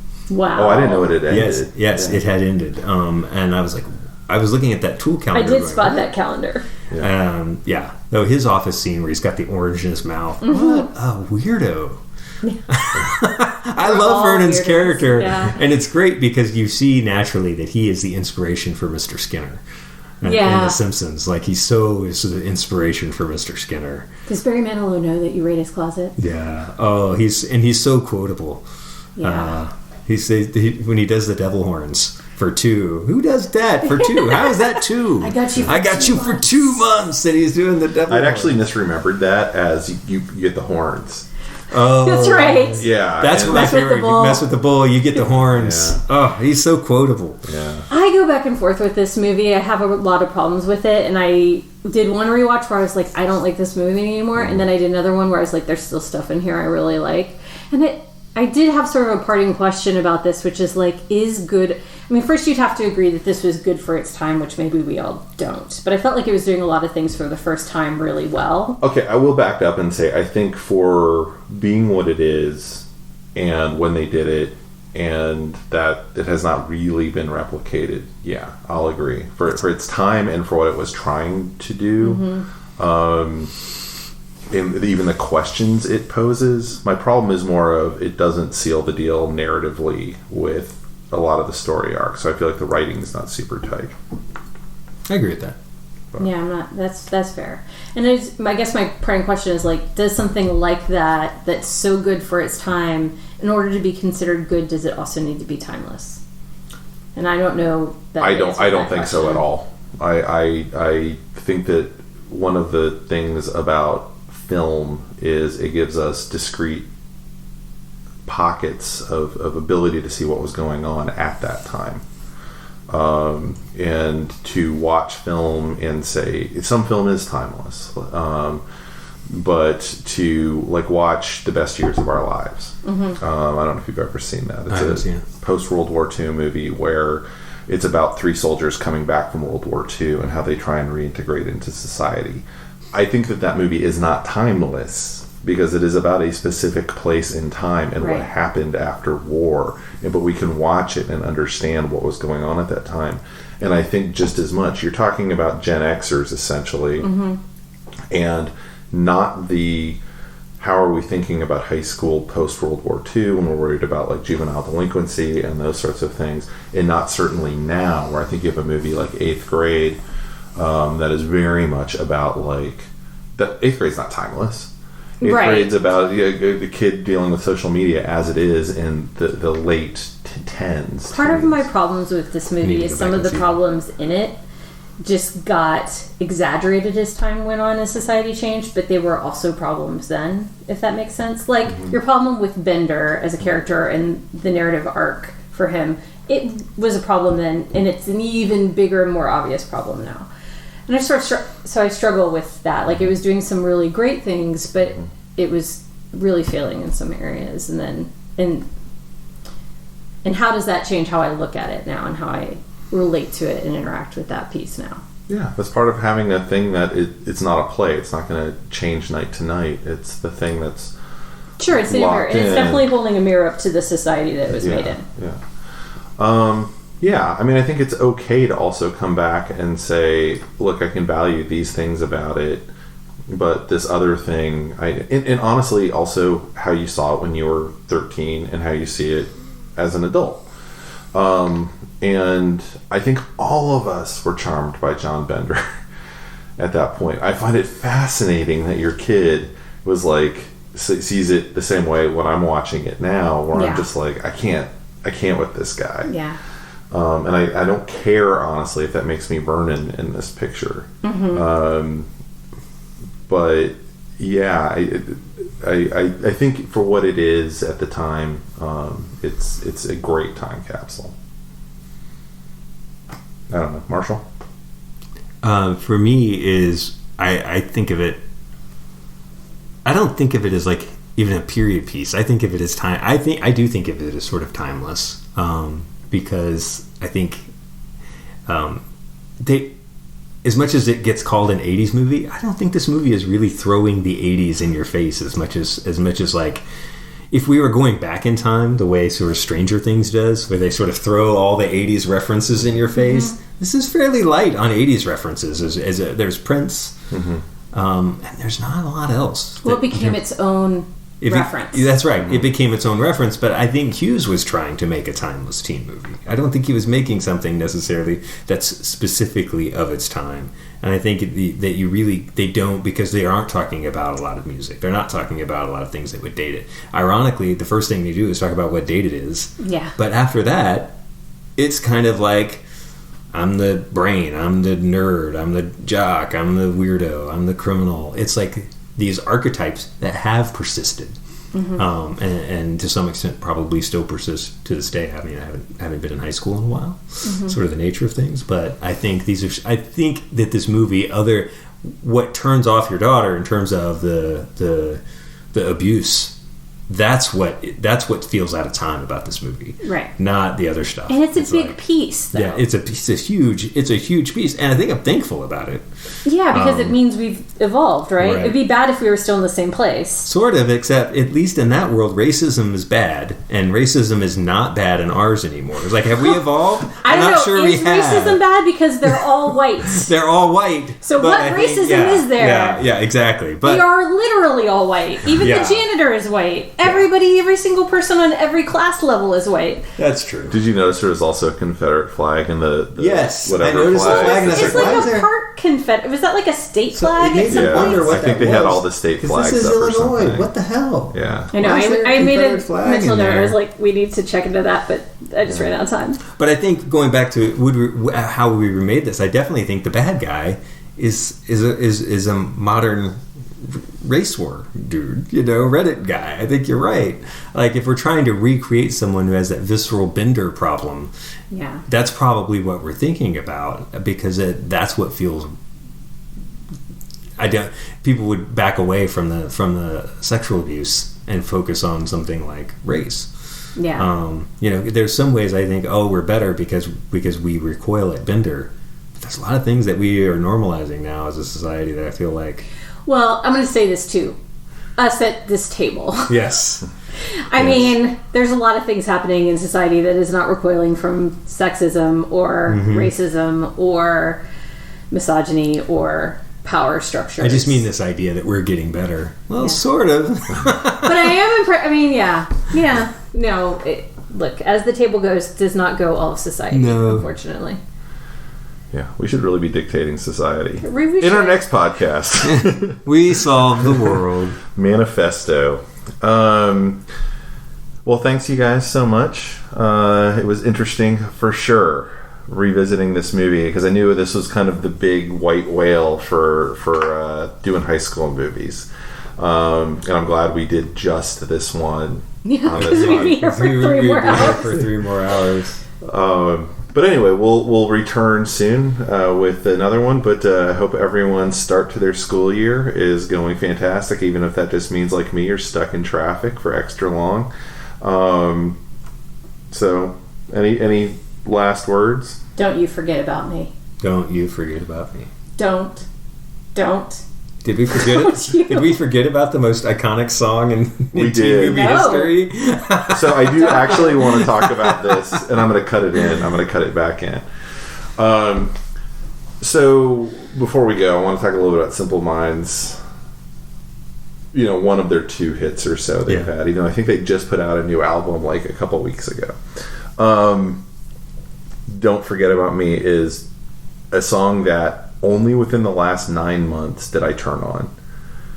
Turn on as in you don't like this song anymore? Because you can't get away from it. That's because it's amazing. Oh my god! I was sitting at the doctor's office. This song is amazing. Because I was sick, and I was just like, I'd heard it on the radio driving the day before, and I'd heard it like 2 days before that, and I was sitting at the doctor's. I was like, enough with this song. I get it, because everybody in theory loves it because it's awesome. And now when I hear it, I'm just like, because you count how many times a week you hear that song. This is a Ryan problem because we've talked about this before. Yeah. And you don't like songs when they become ubiquitous. Oh, absolutely. You started hating Free Fallin' when it was everywhere. Yes. But it's still a banging song, and I love it. This song, I love the it. lyrics to the song I had to listen are to it the other day. It's incredible. Yeah. And when he says, "I'll be alone dancing, you know it, baby," it's amazing. I'll be alone dancing, you know it. It sounds so cool. Like this song, I heard the way that line was sung last night, and I was like, I had to replay it. Yeah. There's so many good things about this song, and just to nerd out a little bit, song originally offered to who? So many people that turned it down. So many people turned it down. Tell me, because I'm going to put it on the list. Billy Idol, right? The Pretenders. It was offered to all these people. I can totally imagine, and Billy Idol actually did end up recording it. He's talked about in interviews how stupid he was to have turned this song down, because when you listen back to it, it would have been a perfect Billy Idol song. Yeah. And they wrote it with the idea that Billy Idol would be the one. Like, they wrote it for him. And he would have been perfect for this. And him turning it down is one of the great career blunders. Yeah. But Chrissy Hind recommended Simple Minds, or the singer in Simple Minds, her boyfriend at the time. Oh. And she recommended it for his band. I think it's a singer. It may have been somebody else, a guitar player or whatever. But it turned out to be great business for Simple Minds, because they didn't write it, and they would have never been jack squat without huge hit without this song. But it's iconic, I think, because not only is it a great song, but it's a great song because they're sort of talking about, I won't harm you or touch your defenses, vanity, insecurity. It was written for this movie, and it's asking the question the movie's asking, like, don't you forget about me? Right. Will you walk on by? Yeah. Will you call my name? Yeah. Maybe it's a little on the nose, but yeah, it works. It's expressing the emotion as if in a musical, right? We're pissed up. The soundtrack, of course, became kind of this new thing for Hollywood, of like a soundtrack just like that wasn't from a musical or whatever, just absolutely blowing up. And I'm sure it still moves copies. That said, I don't know. John Hughes did a lot with that. That's right. He was Quentin Tarantino before Quentin Tarantino. Because I guess that was true with like 16 Candles. It was true with 16 Candles. I think I'm thinking of the fact that Breakfast Club like stayed on the charts for so long. Yeah. No, I think you're right. And 16 Candles and also Pretty in Pink, that song that was written for the prom, became a hit song. He brought in a lot of bands. He brought in the Rave Ups for that, but yeah. He he sort of revitalized. Other than the Ferris Chill. Bueller's Day Off. Down. And that great cover of the Smiths song in Ferris Bueller's Day Off. When they go to the museum, Oh, right. just cut this off because I'm just babbling about soundtracks at this point. But yeah, it's a great soundtrack, and or it really isn't, honestly. Well, it's just that song. It's just that song. It's just that song, yeah. And the rest of it, I remember having the tape that I bought somewhere on like Burnett Road in middle school or high school, and kind of being like, yeah, I'll listen to this kind of through. And so when I hear the songs coming up, like Carl pushing the cart brings in, that's one of the songs that's on the soundtrack. But yeah, Simple Minds were the only band to break, I think, from this. So everybody else made a few bucks. Someone's still able to pay their rent thanks to this soundtrack. Yeah. So. Don't forget about me, Brian, Marshall. Don't. Not a problem, because you're here all the time. It's true. All right. Well, thanks so much, and we'll do this again soon. Take you apart. I put us back together at heart, baby. Don't you forget about me. Don't you forget about me. But you won't come by. Well, you call my name as you walk on by. Will you call my name when you walk away?